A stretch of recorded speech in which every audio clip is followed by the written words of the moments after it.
Assalamualaikum warahmatullahi wabarakatuh.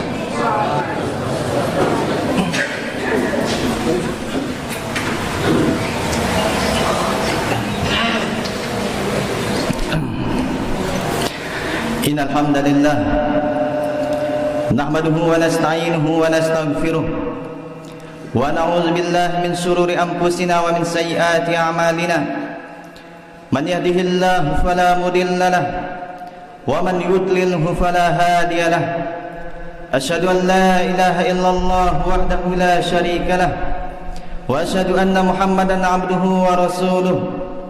Ya ayyuhallazina amanu taqullaha haqqa tuqatih wa la tamutunna illa wa antum muslimun. Ya ayyuhan nasu taqu rabbakumul ladzi khalaqakum min nafsin wahidah wa khalaqa minha zawjaha wa bassa minhuma rijalan katsiran wa nisaa'a wattaqullaha alladzi tasaaluna bihi wal arham innallaha kana 'alaikum raqiba. Ya ayyuhalladzina amanu taqullaha wa qulu qawlan sadida yuslih lakum a'malakum wa yaghfir lakum dhunubakum wa man yuti'illaha wa rasulahu faqad faza fawzan 'azima. Amma ba'd, fa inna asdaqal hadits kitabullah wa khairal hadi hadi Muhammadin sallallahu alaihi wasallam wa syarrul umuri muhdatsatuha fa inna kulla muhdatsatin bid'ah wa kulla bid'atin dhalalah wa kulla dhalalatin finnar. Jamaah salat Jumat yang dimuliakan Allah Subhanahu wa taala. Disebutkan oleh Imam Bukhari dan Muslim di dalam sahihnya dari sahabat Abu Hurairah radhiyallahu anhu, suatu hari ada seseorang yang datang kepada Rasulullah sallallahu alaihi wasallam. Lalu orang itu mengatakan, "Ya Rasulullah, man ahaqqun nasi bi husni sahabati?" Wahai Rasulullah, siapakah orang yang paling berhak dan yang paling pantas untuk aku perlakukan dengan baik? Rasulullah sallallahu alaihi wasallam mengatakan, ummuk, ibumu. Orang itu bertanya lagi kepada Rasulullah sallallahu alaihi wasallam, summa man ya Rasulullah? Kemudian siapa wahai Rasulullah? Rasulullah sallallahu alaihi wasallam menjawab yang kedua kalinya, ummuk, ibumu. Orang itu bertanya lagi kepada Rasulullah sallallahu alaihi wasallam, summa man ya Rasulullah? Kemudian siapa wahai Rasulullah? Yang ketiga kalinya Rasulullah sallallahu alaihi wasallam mengatakan, ummuk, ibumu. Orang itu bertanya lagi kepada Rasulullah sallallahu alaihi wasallam, summa man ya Rasulullah? Kemudian siapa wahai Rasulullah? Rasulullah sallallahu alaihi wasallam mengatakan, abuka, bapakmu. Hadis yang diriwayatkan oleh Imam Bukhari dan Muslim. Jemaah salat Jumat yang dimuliakan Allah Subhanahu wa taala. Allah Subhanahu wa taala telah memerintahkan kita semua untuk berbuat baik dan berbakti kepada kedua orang tua kita. Allah Subhanahu wa taala berfirman, wa qada rabbuka alla ta'budu illa iyyahu wa bil walidaini ihsana. Rabbmu telah memerintahkan kepadamu untuk beribadah hanya kepada Allah dan hendaknya kalian berbuat baik kepada kedua orang tua kalian. Di dalam ayat yang lain Allah Subhanahu wa taala juga berfirman, wa wassaynal insana biwalidayhi ihsanan hamalathu ummuhu kurhan wa wada'athu kurha. Kami telah memerintahkan kepada manusia untuk berbuat baik kepada kedua orang tuanya. Ibunya telah mengandungnya dengan susah payah dan telah melahirkannya dengan susah payah. Jemaah salat Jumat yang dimuliakan Allah Subhanahu wa taala. Orang tua memiliki kedudukan yang tinggi di dalam Islam. Oleh karena itu Allah Subhanahu wa taala telah menjadikan mereka sebagai sebab agar seorang anak bisa masuk ke dalam surga dengannya. Di dalam hadis yang diriwayatkan oleh Imam Muslim, Rasulullah sallallahu alaihi wasallam bersabda, "Ragiba anf, ragiba anf, ragiba anf." Celakalah, celakalah, celakalah. Lalu dikatakan kepada Rasulullah SAW, man ya Rasulullah? Siapa mereka yang celaka itu wahai Rasulullah? Rasulullah SAW mengatakan, man adraka abwaihi indal kibar ahadahuma aw kilaihima falam yadkhulil jannah. Celakalah seseorang yang mendapati orang tuanya dalam keadaan tua renta, salah satu atau kedua-duanya, namun dia tidak bisa masuk surga dengan sebabnya. Ibadallah, Allah Subhanahu wa taala bukan hanya menjadikan orang tua sebagai sebab agar seorang anak bisa masuk ke dalam surga dengannya. Bahkan Allah Subhanahu wa taala menjadikan mereka sebagai pintu tengah-tengah surga. Di dalam hadis yang diriwayatkan oleh Imam Tirmizi, Rasulullah sallallahu alaihi wasallam mengatakan, "Al-walidu awsatu abwabil jannah, fa in syi'ta fa'di dzalikal baba aw ihfazhu." Orang tua adalah pintu tengah-tengah surga. Jika kalian mau, kalian bisa sia-siakan pintu tersebut atau kalian jaga dia. Ada seorang dari kalangan tabi'in bernama Iyas bin Muawiyah. Ketika ibunya meninggal dunia, ia menangis.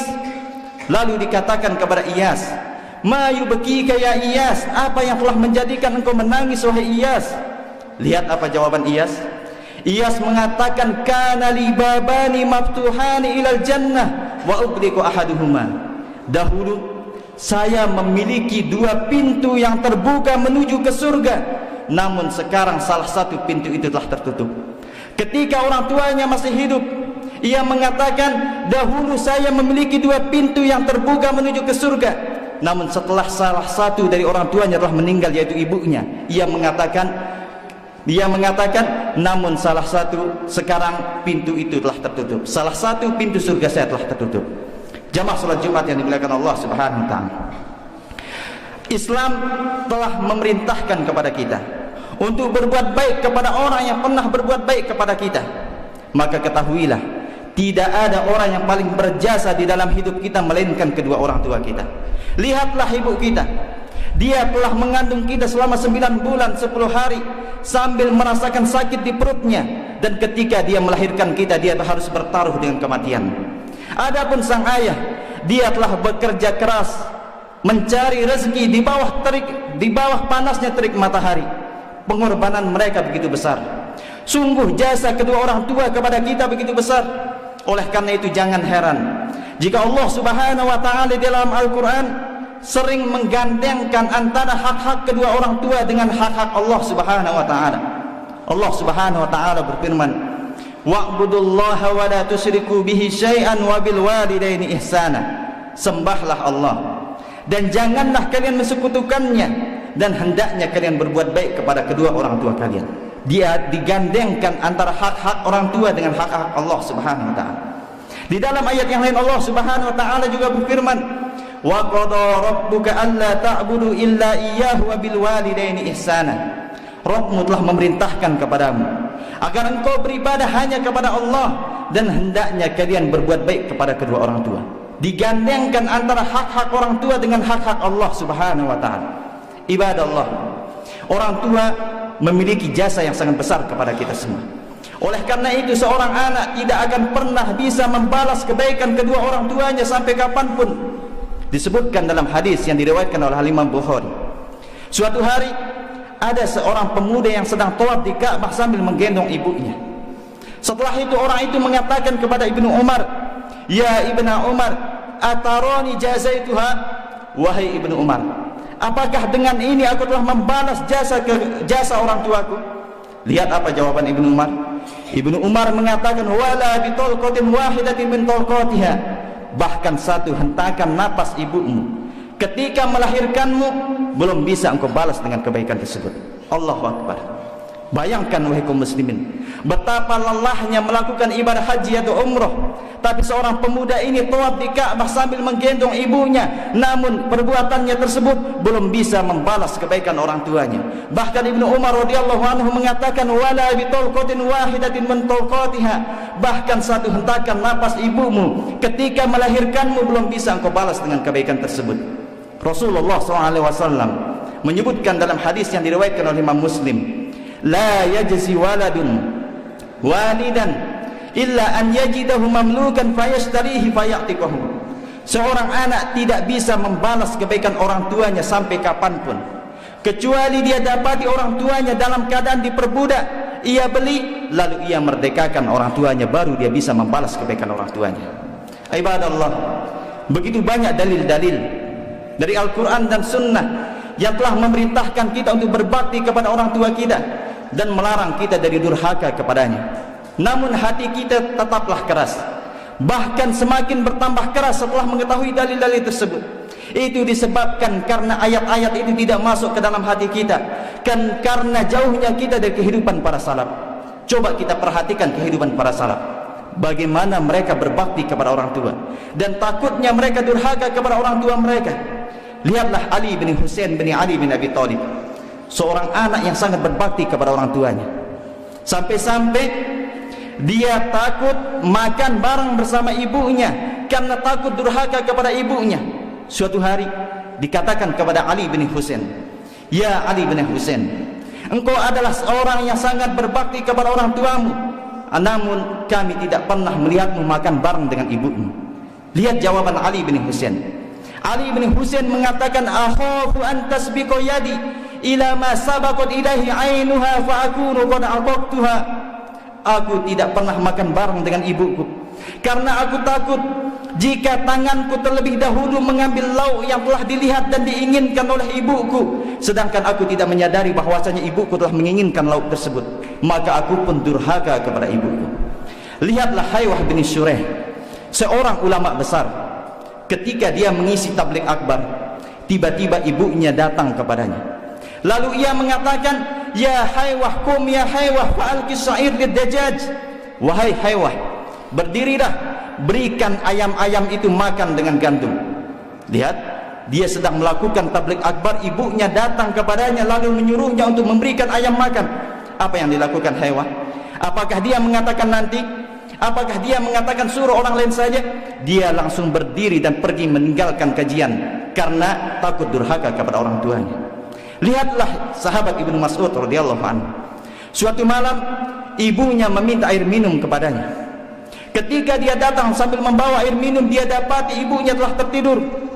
Maka dia pun berdiri di samping ibunya sampai pagi sambil memegang kendi yang berisi air minum tersebut. Dia melakukan itu karena dia takut durhaka kepada ibunya.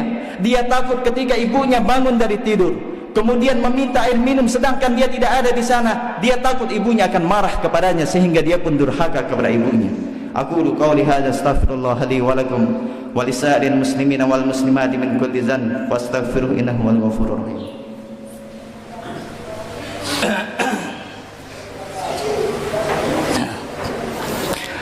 Alhamdulillahi ala ihsanih wasyukru lahu ala taufiqihi wa amtinanih.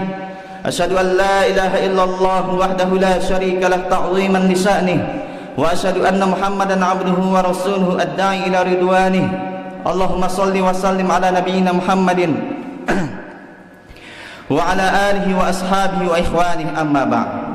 Jamaah salat Jumat yang dimuliakan Allah Subhanahu wa taala. Rasulullah sallallahu alaihi wasallam menyebutkan dalam hadis yang diriwayatkan oleh Imam Bukhari, kullu dzunubi yuakhirullahu minha ma sa'a ila yaumil qiyamah illa uquqal walidain fa innallaha yu'ajjiluhu li sahibi. Setiap dosa akan diundurkan azabnya sampai pada hari kiamat kecuali dosa durhaka kepada orang tua. Sesungguhnya Allah Subhanahu wa taala menyegerakan hukumannya atau azabnya bagi pelakunya di dunia. Ibadallah, kita semua ini adalah anak dari orang tua kita. Oleh karena itu kita semua memiliki kewajiban yang sama, yaitu sama-sama berbakti kepada kedua orang tua kita.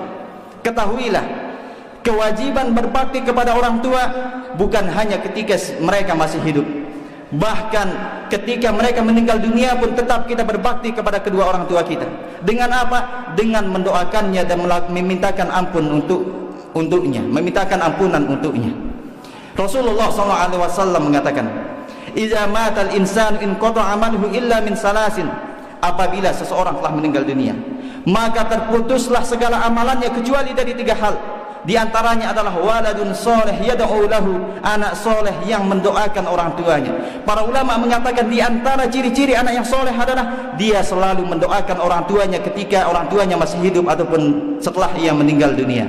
Innallaha wa malaikatahu yusholluna 'alan nabi ya ayyuhallazina amanu shallu 'alaihi wa sallimu taslima. Allahumma ighfir lil muslimina wal muslimat wal mu'minina wal mu'minat al ahya'i minhum wal amwat innaka sami'un qaribun mujibud da'wat. Rabbana zalamna anfusana wa illam taghfir lana wa tarhamna lanakunanna minal khasirin. Rabbana zalamna anfusana wa illam taghfir lana wa tarhamna lanakunanna minal khasirin. Rabbana atina fid dunya hasanah wa fil akhirati hasanah wa qina adzabannar. Wa sallallahu wasallam ala nabiyyina Muhammadin wa ala alihi wa sahbihi ajma'in wa akhiru da'wana alhamdulillahi rabbil alamin. Aqimissalah.